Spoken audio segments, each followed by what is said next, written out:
Eh bien bonjour à tous, youtubeurs, youtubeuses.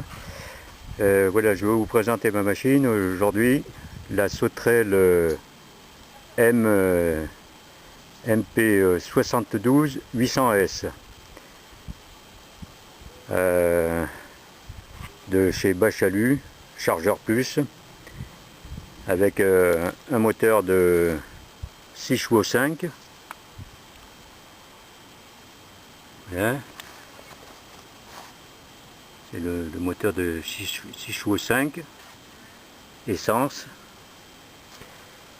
Oui, voilà, derrière, là, j'ai fait une extension là, pour recevoir, là, pour mettre un contrepoids à l'arrière de la machine.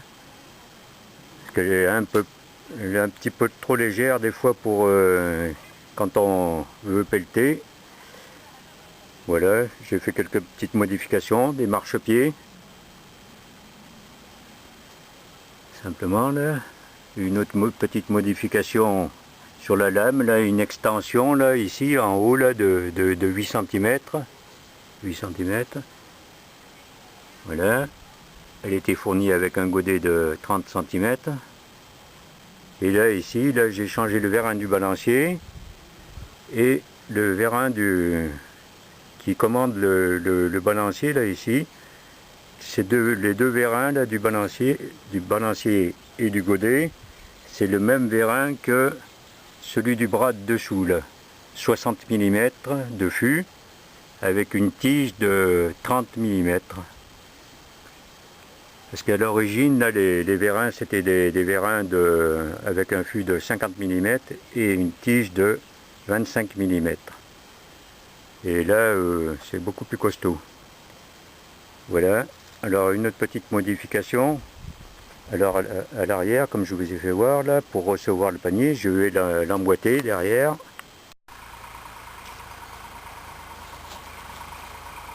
Voici le panier, là. Voilà, qui vient à l'arrière, avec deux petits crochets ici pour le retenir, et on l'emboîte comme ça. Voilà, avec deux goupilles pour le tenir, pour éviter qu'il ne ressorte à l'arrière. Voilà.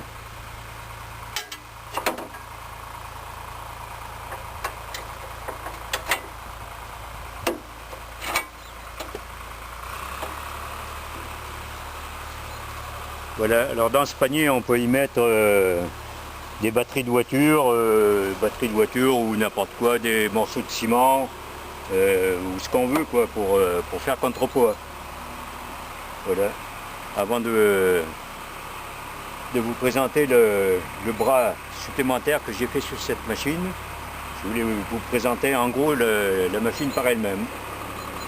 Je vais vous finir les explications tout de suite dans la vidéo.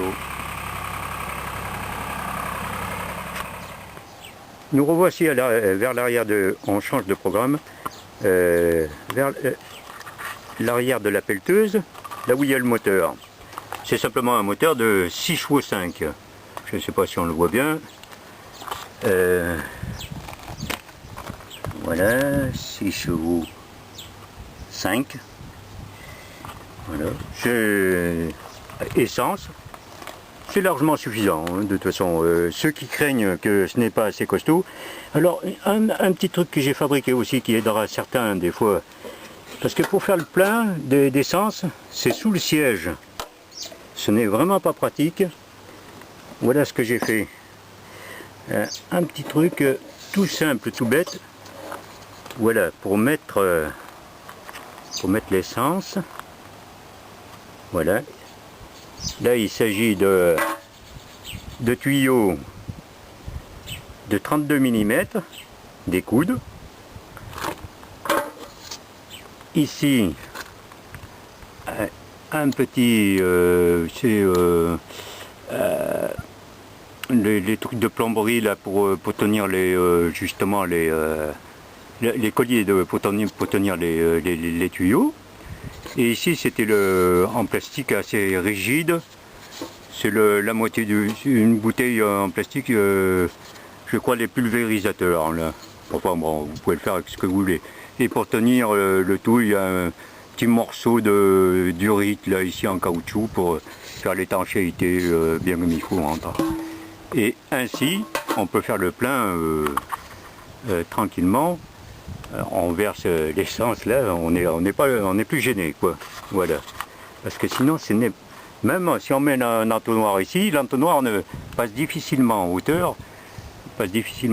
Et c'est très désagréable. Ce n'est pas facile. C'est tout bête. Bon, maintenant on va changer de sujet. Parce que là maintenant, je vais vous faire voir quelque chose qui me tenait aussi à cœur. J'ai vu sur internet, il y en a qui veulent faire des rallonges parce que celle-là, elle est prévue pour descendre à donner à 1,10 m. Mais quand on arrive déjà à 1 mètre de profondeur, c'est pas si facile que ça. Alors pour creuser plus profond, eh bien moi j'ai fabriqué carrément un autre bras, un balancier, ce qu'on appelle je crois que ça s'appelle le balancier. Le premier bras là, ici, là, tout complet. Ici, là, ce bras-là, à l'origine, n'est pas très long, là. Il mesure, je crois, au total, je crois 85 cm, il mesure. Et c'est un peu court. Alors moi j'en ai fait un, j'ai commencé à en faire un, de 30 cm plus long. Je vais vous faire voir je vais vous expliquer.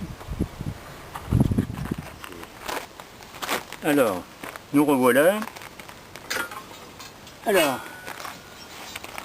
voici les pièces que je vous disais là. La pièce en ferraille, 30 cm plus long. Donc ça va venir de là. Vous voyez, là, je gagne en hauteur. Voilà. Ceci a été réalisé avec du fer plat de 10 cm de largeur par 8 mm d'épaisseur. Alors comme vous pouvez le voir, c'est fait en 3 morceaux. Vous voyez, 10 cm. Bon, je ne me prends pas dans le bon sens. 10 cm de largeur, voilà. Et donc ça va me faire la rallonge du bras. La rallonge fera 30 cm de plus. Alors pour ici, vous voyez la goupille tombe là, l'autre goupille tombe là, et ici pour le vérin, donc le vérin va se trouver ici. D'ici, ici, le vérin. Petite coupure. Voilà. En fait, je suis tout seul pour filmer, ce n'est pas très facile. Alors, je me suis fait un gabarit. Voilà, je me suis fait un gabarit de la grandeur du bras. En fait, voilà. Et il suffit de le déplacer pour voir la longueur du bras. Alors voilà le nouveau bras là que j'ai fabriqué ici. Donc il vient comme ça. Voilà. Il fait 30 cm plus long au total. Alors pour connaître la position voilà, connaître la position du vérin, donc j'ai mis ça en bas là, et j'ai simplement déplacé mon bras là, mon gabarit, ici, ce qui me donne l'emplacement du vérin. Vous voyez, ici. Voilà. Là ici, j'ai ma longueur comme à l'origine. Alors après, là, ici il y a des entretoises qui sont soudées à l'intérieur, des trous qui sont percés. Mais moi je n'ai pas de machine à laser pour percer les trous. Les entretoises seront simplement soudées côté intérieur. Alors je vous ai passé tous les détails des soudures. Ces plaques là font 10 cm de largeur, il suffit de les ressouder sur de les assembler. Et voilà, vous avez votre nouveau balancier.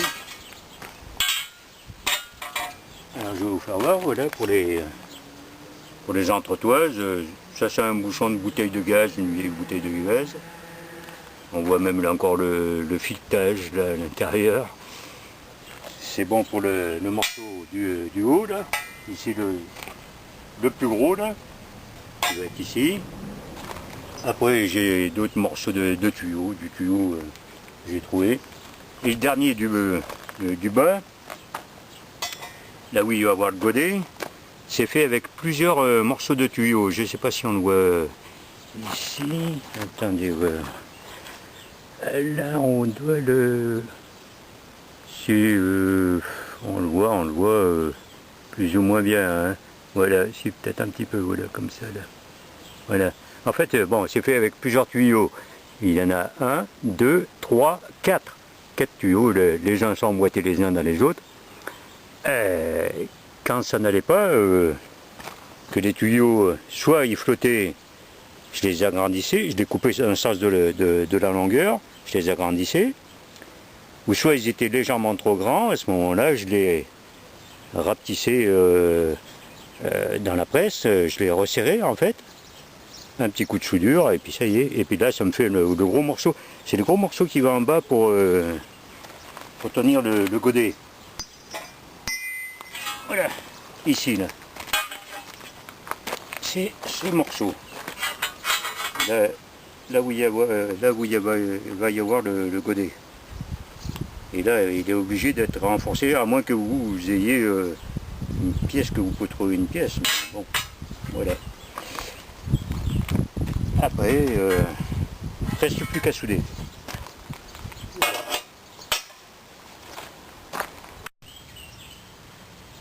Oui, alors, une chose importante que j'ai oublié de préciser là, pour couper le fer plat là, ici là, au départ c'est du fer comme ça qui arrive, qui est rectangulaire. Pour faire les découpes, moi je me sers d'une petite tronçonneuse. Vous voyez, elle n'est pas très grande, 1000 watts. Au lieu de prendre la grosse tronçonneuse avec les disques de 230 mm, déjà elle est beaucoup moins lourde, et je me sers de disques ultra fins. Vous voyez, c'est des disques de 125, mais ultra fins. C'est les plus fins qui existent sur le marché. Alors nous, ici, dans ma ville, on a de la chance. Il y a un magasin Action qui s'est ouvert. Et les 12 disques comme ça, là, ça vaut 4 €. Et au début, moi, j'avais taillé avec l'acier, là, c'est de l'acier qui fait 8 mm d'épaisseur, avec des disques à tronçonner, avec la grosse tronçonneuse de 230 mm. Mais c'est très dur à tronçonner. Et finalement, ça, avec les tout petits disques ultra fins, là, ça se taille très facilement. Contrairement à ce qu'on pourrait penser, c'est une petite précision. Alors, une autre précision aussi très importante. Pour percer les trous des axes, les deux joues, vous réunissez les deux joues l'une à l'autre. Et moi, ce que j'ai fait, pour être sûr que ça tombe bien en face, j'ai fait des points de soudure. Ici, 4 points de soudure.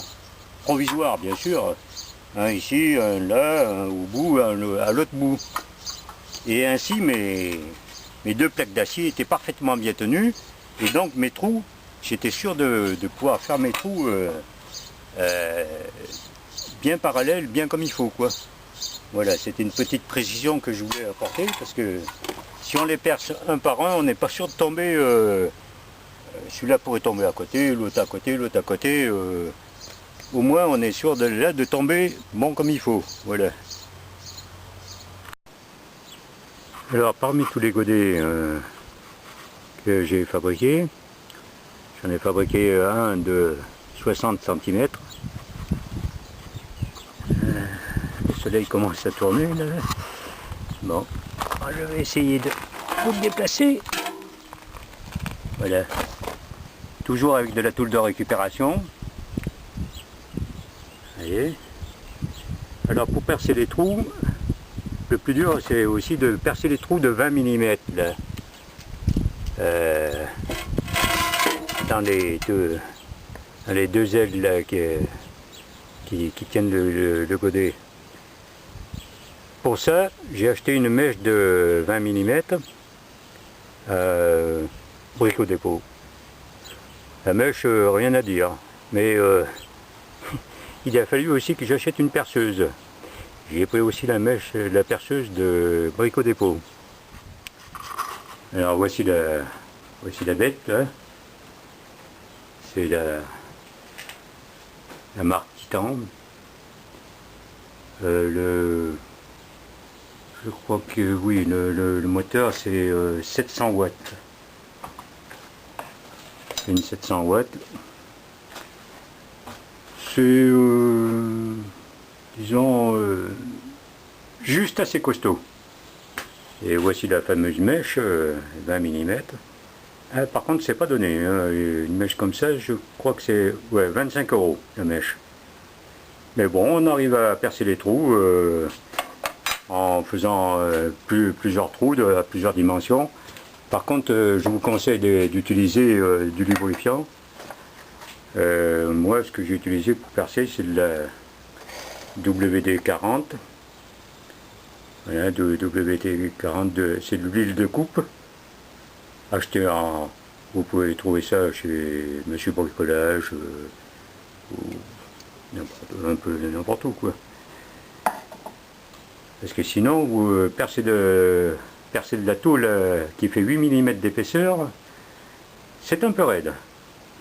Alors, au passage, cette machine là, bon, ça fait son travail, c'est pas trop mal, mais alors ça tourne rond comme une patate. Hein. Certains sont tombés sur des machines qui tournaient bien rond, ça allait, ils n'ont pas eu à se plaindre. Moi, la mienne, je vous dis, elle tourne rond comme une patate.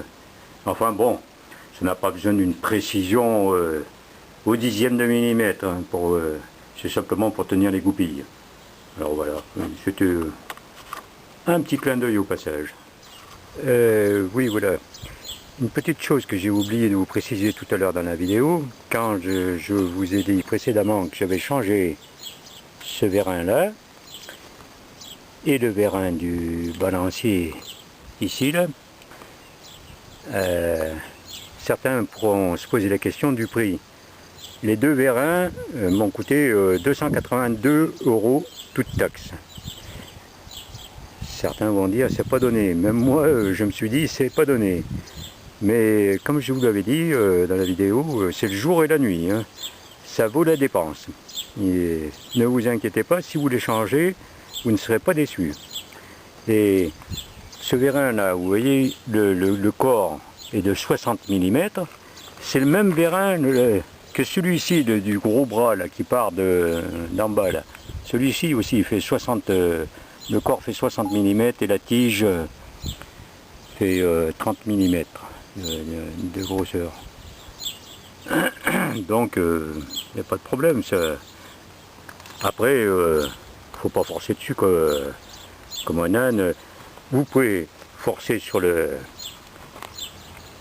main du godet, sur le godet comme ça, bon, vous travaillez, mais vous ne forcez pas trop à l'arrachement non plus. Enfin, bon, de toute façon, vous n'allez pas tordre la ferraille, hein, quand même. Je ne pense pas. Moi j'ai soulevé des rochers, je peux vous dire que j'en ai arraché quelques-uns qui étaient de belle taille. Ça vous pouvez me croire sur parole.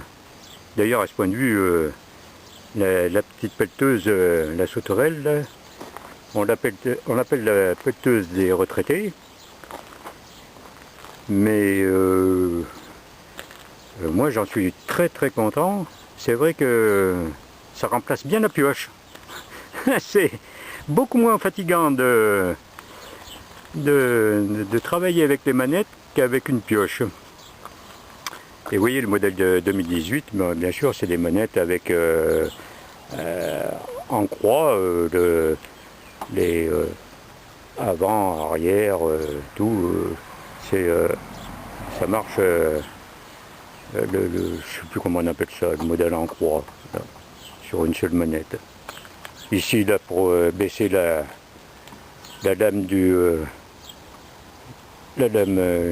qui pousse. Voilà. Ici, pour avancer ou reculer avec les chenilles. Ici, pour le godet, fermé, ouvert. Et puis le bras à l'avant, à l'arrière, donc bien sûr. Voilà. Mais c'est une belle petite machine. Nous nous retrouvons après pour le bras. Quand le balancier, là, je vais faire une fois que j'ai fini toutes les soudures, là, on reprendra le sujet là-dessus. À tout à l'heure. Alors, nous voilà revenus après le soudage des entretoises. Voilà l'entretoise du bas. Une un peu plus haut. Et ici c'est le haut du bras. Là où vous pouvez constater qu'il y a des petites entretoises ici là. Qui font 13 mm. Elles sont à l'extérieur parce que le bras de la pelleteuse, l'autre bras va passer à l'intérieur. Et là c'est le contraire. Là les deux entretoises là qui reçoivent c'est les deux entretoises ici qui reçoivent le vérin du gros bras de la pelleteuse. Alors elles sont côté intérieur. Là je les ai soudées côté intérieur. Pour faire ces entretoises, bon là c'est un truc, une entretoise que j'ai loupée là, je l'ai pas percé bien au milieu. Alors je vais vous faire voir comment tenir cette petite pièce là, parce que c'est pas facile de tenir dans la presse pour la percer. Justement là, c'est pour ça que je l'avais loupé, le trou n'est pas centré. Bon, c'est pas très grave, c'est que pour faire des entretoises. Mais enfin, autant y faire comme il faut. Je vais vous faire voir avec la perceuse à colonne comment les percer comme le mieux possible. Alors voilà, on se retrouve à la perceuse à colonne et voici comment j'ai procédé. Ici j'ai pris du fer carré de récupération plein, bien sûr du fer carré plein. Alors je l'ai coupé simplement de la dimension de l'étau là. Vous voyez, pour vous expliquer, j'ai pris un morceau de bois. Pour vous faire voir, j'ai fait une coupe à 45 degrés, vous voyez, sur mon morceau de ferraille, 45 degrés, là, comme ça, là, voilà. Une fois que c'est coupé, une fois que ça a été coupé le morceau de ferraille, j'ai retourné un morceau, comme ça, là, voilà, et j'ai soudé derrière du fer plat de la même épaisseur. Moi c'est du carré de 20 mm. J'ai soudé un fer plat de 20 mm derrière pour me faire vous voyez, une cale comme ça. Alors voici ce que ça donne là. Voilà, c'est des cales comme ceci, voilà. Je ne sais pas si on voit la soudure derrière, on doit peut-être l'apercevoir. Ce qui fait que ça me fait des cales pour tenir mes entretoises. Alors voici les mâchoires mises en place. Voilà, on peut les voir. Vous voyez ce que je vous disais, les bacs de rattrapage, là, les entretoises. Au début, moi, j'avais pas ces deux petits trucs en ferraille là que j'ai fabriqués, et je les ai serrés dans la presse, mais ce n'est pas facile. Et là, vous voyez, là, je mets simplement ma bague, enfin mon morceau de ferraille qui n'est pas percé à l'origine, bien sûr. J'ai taillé ça dans du fer rond de 40 mm, du fer de récupération. Là, je mets mon fer, et là, je peux serrer, mais bien comme il faut. Mon serrage se fait au point là, aux quatre coins, au lieu de se faire que sur deux points. Et là, ma bague, là, ici, mon morceau de fer rond, d'ailleurs, si vous avez n'importe quel fer rond à faire, à percer, là, il est parfaitement maintenu. Et là, après, vous pouvez percer sans problème. Voilà. Vous voyez, c'est une petite astuce que je voulais faire partager. Bon, certains me diront, ça fait longtemps qu'on connaissait ça, mais moi, je n'y avais pas pensé sur le coup. Voilà. Alors, nous voici arrivés au montage du bras, là. J'ai fait les soudures, toutes les soudures, à peu près les entretoises, là, je les ai soudées à l'intérieur, là. Pratiquement fini.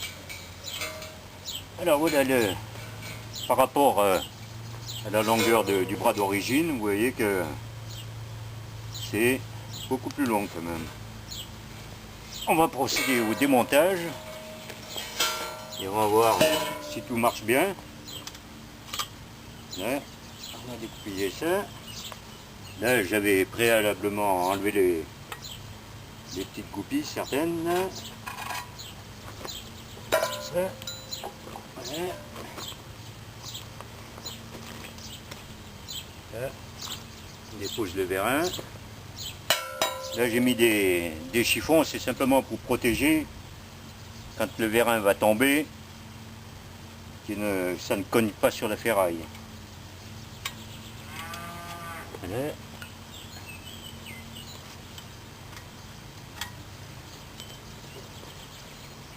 Voilà.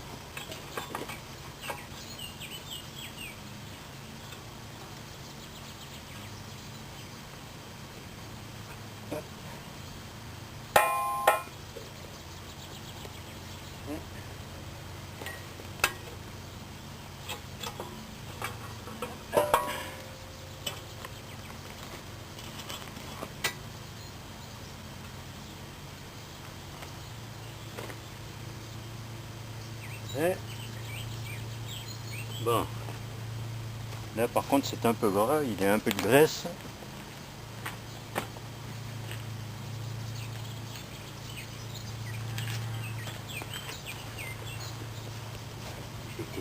J'ai été chercher un chiffon pour m'essuyer les mains. Hop.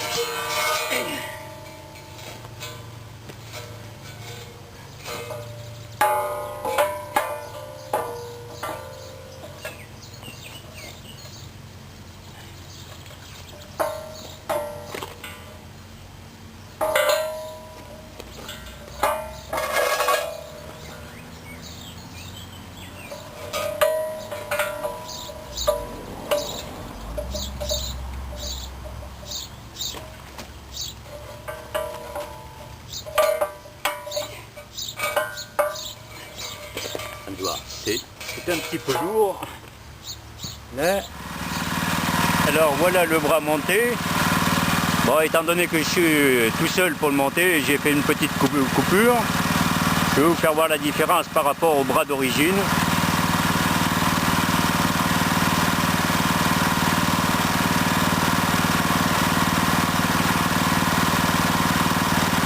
Voilà.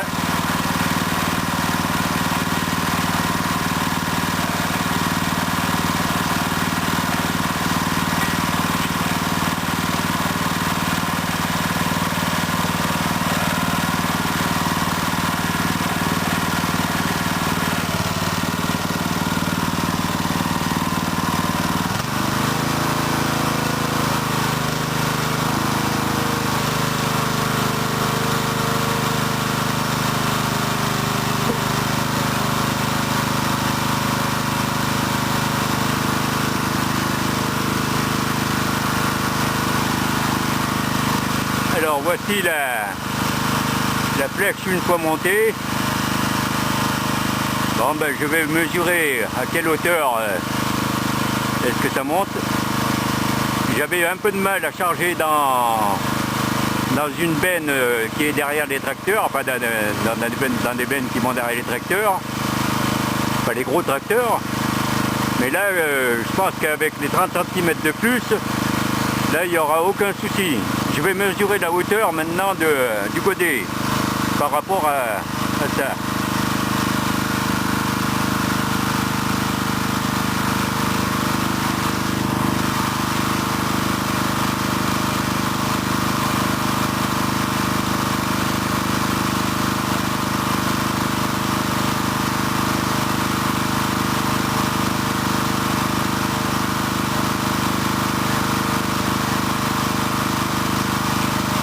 Alors sous le godet, j'ai 2,20 m dessous le godet. Alors la longueur de la flèche par rapport à la lame de terrassement, je vais mesurer aussi.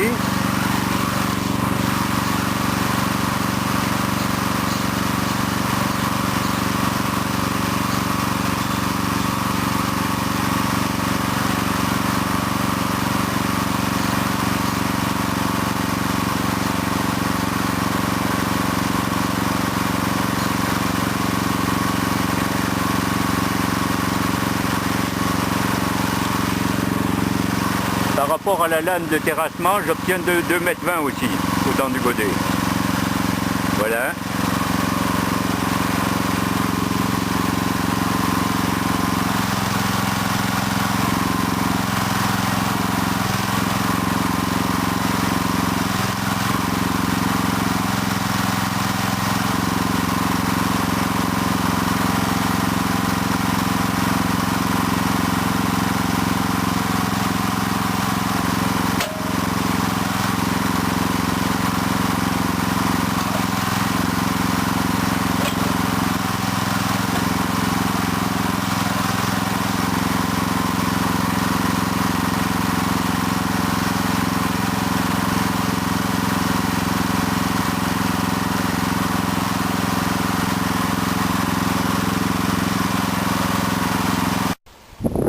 Voilà, avant de terminer la vidéo, je voulais vous faire voir le bras passé en peinture. Ici, j'ai fait simplement de la peinture pour imiter les trous. En fait, c'est des petites fleurs.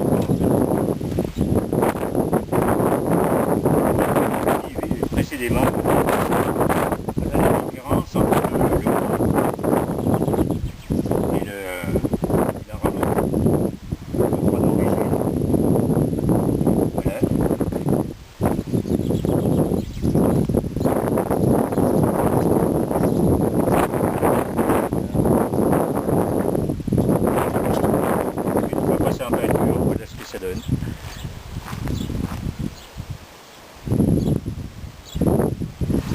Alors, une autre chose, certains se sont demandé si on pouvait mettre les godets à l'envers pour pelleter dans le sens inverse. Parfaitement, on peut les mettre dans le sens inverse. Regardez.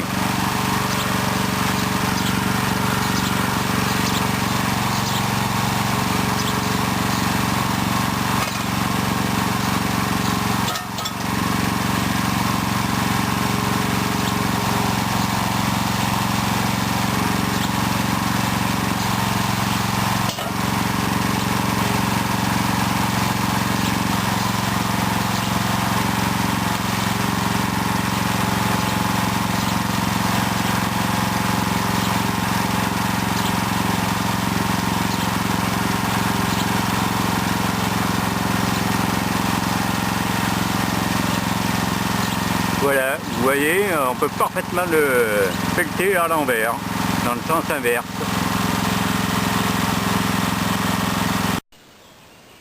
Voilà, c'était Papy la Bricole de La Creuse, 23 000 La Creuse. Au revoir.